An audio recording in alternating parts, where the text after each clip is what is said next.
In Clear Obscure Expedition 33, Pictos are incredibly specific, and the wording of it is very important to understand what exactly things can mean, how do they affect things. So I do have a few that I want to talk about in this video because I think it's really important. I'm getting a lot of comments about it. So we have Mael clearly at, well, 1 out of 1 HP. She's using the 1 Picto. This makes it so that her HP is always at 1. And I see a lot of people bring this one up because they're like, hey, you should be using this instead of making auto death take her down with Survivor and leaving her at 1 HP.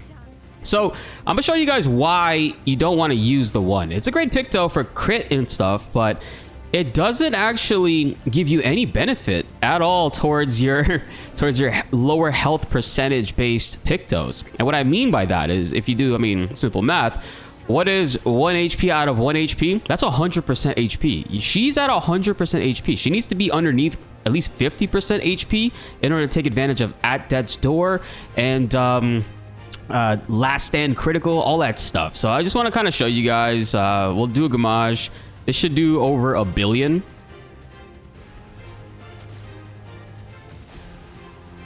Barely, 350 million. And you saw on the bottom right, At Death's Door did not proc at all, and I have that equipped on her. So yeah, it's one of those things that I'm seeing a lot of comments on, and I kind of want to be a little bit more specific. And there's a lot more than just that we got to talk about in this video as well.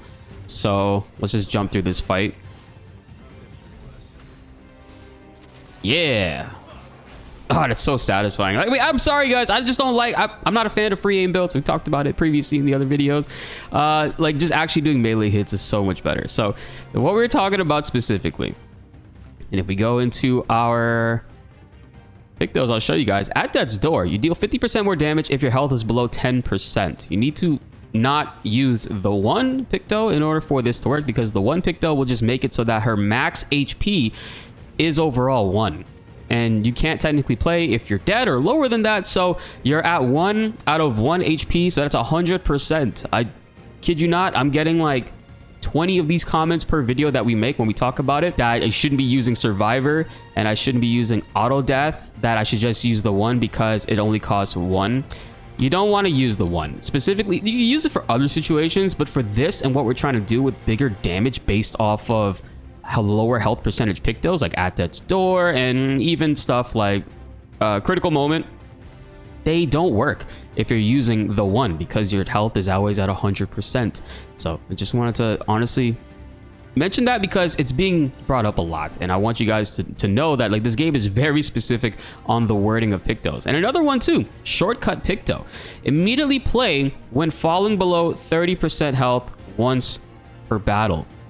Shortcut Picto, if you have this on one person and they actually fall below 30% health in the beginning of the battle, they're going to always play before everybody else. So just to kind of show you guys that example of that, I'm going to go ahead and take off Shortcut on Mael.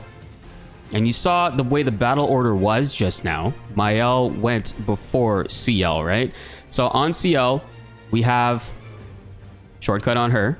On Verso, we have Shortcut on him, and our turn order is set up as Verso is first, Mael is second, and CL is last. And honestly, if you want to set this up, what you basically got to do to mess with the turn order here, depending on the flags on the characters, that means who's in your party. If I do this and I have Mael as the only one selected, and then I select Verso and then CL, Mael will be the first party member. She will go first. If I do that where Mael is the last selected, let's say I have Verso and CL and I have Mael selected last, she's going to go last. That's how that works. That's how turn orders work in this game, depending on if you have first strike, depending on if you're using Shortcut and stuff. And just to show it from a full screen perspective, whoever you want to go first, let's say we want CL to go first, we have CL selected as first. Whoever we want to go second, we select second. So Verso, he's going to go second. And then third, Mael.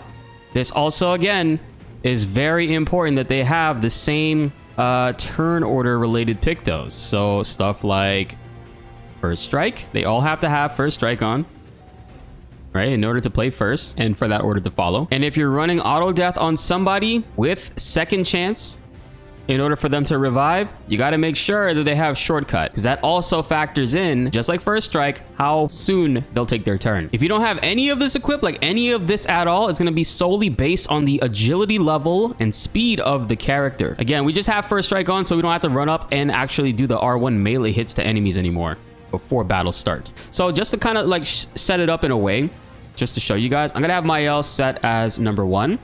I'm going to have Verso. Actually, no, not even Verso. I'm going to have CL and then Verso, because they both have shortcut going. So Mael, she technically is the first party member. She has first strike. She doesn't have shortcut, but the other two do have shortcut. So I kind of want to show you guys just an example in battle. We can do trial 1 just to show this a little easier. Mael's in the first person. But look at that. CL goes first. And even crazier, stuff like intervention doesn't bypass shortcut.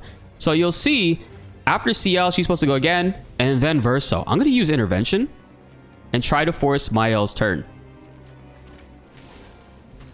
Still doesn't work. Shortcut takes priority over intervention. That's why a lot of you guys' turn orders are not making sense when you're trying to play the game. And I kind of wanted to really talk about a lot of those things within this game because, again, wording is very specific. Because Mael doesn't have shortcut Picto, even though she fell below 30% health, she's not going to go because she doesn't have it equipped. And now to show you guys, I'm going to go ahead and we'll put it back on Mael. Mael has shortcut equipped. And remember, she's selected as the first character. So when we go into a battle, there we go. Mael was now selected. So you really got to pay attention to what it is you have equipped, because a lot of this stuff will not make sense. It's way too specific, and that's okay because, I mean, the Picto system is pretty deep mechanically, so they have to follow a certain turn order and individual ways of how they take effect, right? And also special thank you to everybody that joined and became a member. 113 out of 115 members. If you haven't yet, feel free to join and become one. It's totally optional, but it does help support the channel out a lot, and I do appreciate you guys. Everybody that joined, we're so close to hitting that milestone. I'll be linking down below how you can do that. And we got to give a major congrats to Sandfall and Kepler Interactive, man. 2 million copies sold in 12 days, mostly from word of mouth, mostly from like people playing this and just gushing out about how amazing this story and this gameplay is. So many people have been discovering just how fucking fantastic this game is, and it warms my heart beyond nothing else. So if you guys haven't yet, if you've been playing this on Game Pass or you know somebody that really wants to give this game a shot, I can't recommend it enough. Yo, I'll buy some copies as well, give away some copies of Claire Obscura Expedition 33. I have a bunch of Steam codes here for $33. That's an amazing price. Deluxe edition is $40, so you really can't beat that. You're saving $20, I think, on the Deluxe edition, and you're saving $17 over here on the Standard edition. That's so good. Good pricing overall. It really does help support the devs, and it also does help support the channel out as well. So special thank you to Instant Gaming for sponsoring us in that avenue. But again, shout outs to Kepler, shout outs to Sandfall, shout outs to everybody that worked on Expedition 33. This game deserves all the praise it's getting, all the sales it's getting, and more. And its Steam charts keep on peaking. Every weekend, it's a new Steam chart peak, which is insane to see. Overall, I'm really, really happy for the team and enjoying all their success. We got more Expedition 33 guides on the way, so hit that subscribe button and notification bell so you don't miss out and help raise that 38% even higher. We got stuff like story videos on the way, Monoko's guide is in the works, and you don't want to miss any of it, guys. Another question is, how am I getting Mael to always start off battles at 1 HP instead of not having to use Last Chance and force her to go into 1 HP from there? The trick to that is Survivor Picto, and it's not like a secret. I mentioned this every time we talk about these builds. I mentioned this. The build descriptions can go pretty long, but Survivor is how that is happening. Survive fatal damage with 1 HP once per battle. The reason why she's surviving fatal damage is because we have auto death. It'll automatically try to kill her, but it actually won't kill her because she has the Survivor Picto. And that's what keeps her alive and is able to put her into that HP threshold. So this way she could take advantage of at death's door. Again, I don't have critical moment on for any particular reason. She's already over 100% crit. I just have it on just to show an example. More specific wording on here. Survive fatal damage with 1 health once per battle. Really good Picto in its own right, even if you're not using auto death. Auto death is technically fatal damage because it's just outright killing the character. So I'm going to take off auto death and I'm going to take off Survivor. I kind of want to show you guys something because there's another thing as well. Let's do this order where we have CL, Mael, and then Verso. Kind of just want to show you guys real quick because there's a lot of comments I'm getting too where they say Mael's last chance isn't letting her deal double damage, and I'll show you guys why. So if you do Fortune's Fury on Mael or Verso, their first turn they have to deal damage or else Fortune's Fury is going to be wasted, and it actually tells you that. So I'll put Fortune's Fury on Mael, and now I'm gonna put Intervention on her. And by the way, she's the reason why Mael is set to go after Verso is because she has shortcut on, but we didn't put auto death on her, and she's not falling below 30% HP. So, and that's also why Verso just went. So I kind of want to show you guys here. If you look on the top of the screen, you see where it says Verso plays immediately. Watch what it says for Mael. Mael deals double damage this turn. Specifically, it has to be this turn. So if you last chance here, you just wasted the double damage. You're not getting it here. Now it's a whole new turn. Mael plays immediately. She's not going to get the double damage that she was supposed to get from Fortune's Fury. Another specific wording thing, not necessarily a Picto, but the way that the move itself works. You have to prioritize the character going on in that way. That's why I think that even if, whether or not you're running Survivor Picto or Auto Death and all that stuff, you should have CL technically going last. Because in this way, Verso, then Mael goes, and then CL. And then CL at the end of her turn can force Mael to go again after Mael just last chance. Then that's how you can kind of manipulate and do that big damage in that way. So let's go ahead and actually put some of my stuff back on Mael. Auto Death and Survivor. Ooh, another important thing, Painter Picto. So there's a lot of confusion with this one too. The Painter Picto converts all of a character's physical damage to void damage. And I said in the CL video that because a lot of enemies are not going to be resistant to void damage, it's really good to have on her for Card Weaver. And there's a lot of comments that said, hey, you're actually wrong. There's a lot of enemies that absorb void damage. And that's not the case. You guys are mistaking the difference between void and dark damage. CL naturally, part of her kit has a lot of dark damage element to her. And you can actually see this in the weapons too. The Chation, this moon logo, this is dark element, guys. This is what the dark element looks like. Now I'm going to show you guys what void looks like. Does she have a void weapon right there? This is what the Charnon, that weapon right here, this is what void element looks like, that logo. So it's two different elements. There's a lot of confusion around that, and I get it because a lot of games, they won't just say dark element, they'll say light and void. So there's a lot of confusion in that way, but that's not the same thing here. Just kind of want to clarify that as well, because it's another comment I'm getting a lot too. I'm just trying to make this video just to educate and show people a little bit more, because I can't talk about this stuff in every single video. It's very hard. We're making a lot of videos. There's a lot of like script writing and stuff goes into it. I can't every single time mention and bring this up. So I'm hoping you guys can see this and understand it, and overall things will be a little bit more easier to comprehend going forward. Again, there's a lot of specifics in this, and that's not necessarily a Claire Obscura thing. That's an RPG thing. RPG games are like that with their wording. Things can be very specific in that way. Also, make sure you're reading what skills certain weapons and characters are getting automatically so you don't waste Lumina. Like for example, the Chevalier, it applies Rush when he gets to rank S, and since he's always at rank S in this weapon, it's going to automatically give him Rush. So you don't need to run any Pictos like SOS Rush. You don't need to run Auto Rush. Make sure you're looking into stuff like that, because you could save a lot of Lumina doing that.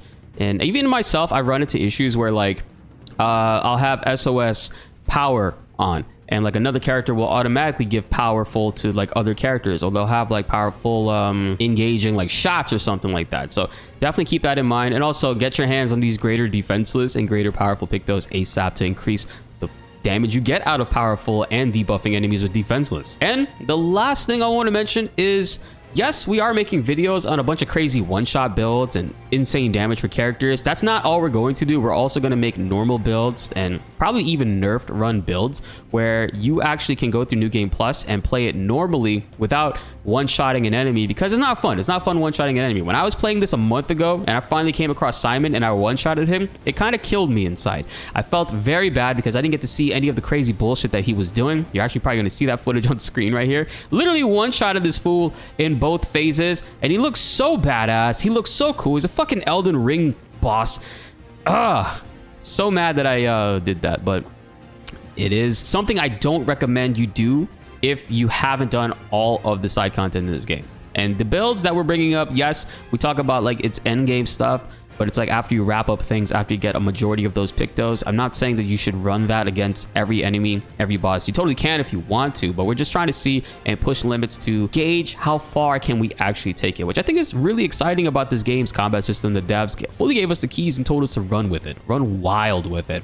So I love that about it, but we will, of course, make some build videos where we're not just one-shotting everything. As a matter of fact, I think in order for us to do that, we'll prioritize stuff like maybe we'll take off Cheater, right? It's 40 goddamn Lumina. We'll take off Cheater, and instead of Cheater, we'll run Faster Than Strong, which is basically Cheater. It only costs 10 Lumina, but the kicker is you always place hits in a row, but you deal 50% less damage. So it's lowering your damage overall. For Mael, that's still a little crazy, so we'll have to do things like we won't run 1 HP builds, low health builds. We won't run... Well, I'll still run crazy crit, because I think crit is like very important. And we'll still run Painted Power. I don't know if you guys have tried New Game Plus yet, but there's some enemies, if you don't have Painted Power, you're going to be there for 30 minutes, man. 30 minutes against an enemy that has like 5 million, 10 million HP. There's quite a few of them in New Game Plus, so you definitely want to have Painted Power on. It's just you kind of don't want to be dealing over 1 million consistently with characters. You kind of want to aim for that sweet spot of 500,000, I think. So this way the battles still feel kind of there. And it does suck that we kind of have to nerf ourselves in order to achieve a New Game Plus where the game still offers challenges, because I'm gonna be straight up with you guys, I haven't had to parry anything in a long time. It's been a while since the enemies actually got an attack on me, so I think even removing like First Strike Picto off of a character is good. I think removing Shortcut also off of a character is good. The shielding, I think shielding Pictos are going to be important, because enemies still deal crazy insane damage even if you have like a decent amount of HP. Another thing too, what I think is going to be very important is running these Pictos. Hold on, like, well, stuff like Pro Retreat, yeah, like 3000 HP and stuff, but there's some Pictos here. Why is it, I'm drawing a blank. Anti-stun and anti-burn. And I think there's anti-slow as well. I'm not sure. These Pictos have like crazy defense and health, and they might be very important to run on characters. So this way, enemies aren't hitting you for 13,000, 15,000 and one-shotting you, which is frustrating for New Game Plus. I feel like enemies shouldn't be hitting that much. I think that they should be hitting way less than that, but I think it's because of the way defense works. We do have very low defense on characters. Like 1800 is not gonna cut it on CL alone. She needs to have at least probably closer to the 3000 range, and you do that with these Pictos, and there's other like crazy defensive ones too, like Age of Survival, Solo Fighter, stuff like that. You kind of want to make sure that you have these equipped on characters and then use the Lumina to get the other passives, and I think that's essentially how we're going to have to play New Game Plus. So this way we nerf our damage, we increase our defense, so this way we don't just get one-shotted over and over again, and we can still play the game and simulate sort of like what it was when we first ran through this story. So I know that kind of just turned into a little bit of a rant about builds and stuff towards the end there, but I love this game. I think it's really cool to keep on playing it, and I'm going to work on creating some of that stuff. I'm sure many of you guys already have these things figured out and whatnot. I've just been like going through all the characters. Minoko's guide, I'm still working on this. I got him 300 Lumina, which I think is a solid start for him, but we're going to be working on his stuff. It might take me a minute to get used to his kit. I also ran into an issue where I don't have any of his weapons at 33. So I'm going to have to go through New Game Plus really quick to get some perfect chroma in order to get like the Joyaro, which is a really good weapon for him up there, and other stuff too. So Yeah, I'll be focused on Monoko, but I don't think it'll be coming out so soon. But I want to hear from you guys in the comments down below. How have you been liking Clair Obscur Expedition 33? We got story lore videos coming. I'm very excited about that. I've been actually like writing the scripts since I finished it, and really looking forward to finally talking with you guys about some of this stuff, because I think this is one of the best JRPG RPG game stories that have well, not ever been told, but I think it's definitely up there. And it's continuously every day things from this story stick with me and continue to push that feeling even further. So I think as I sit on it more and more, it continues to get better, and all these little lore things that we keep on discovering that you don't really notice in your first playthrough, it's fucking incredible the way that they designed this game. So can't wait to talk to you guys about that. There's all kinds of stuff like that coming, and I hope you guys are ready.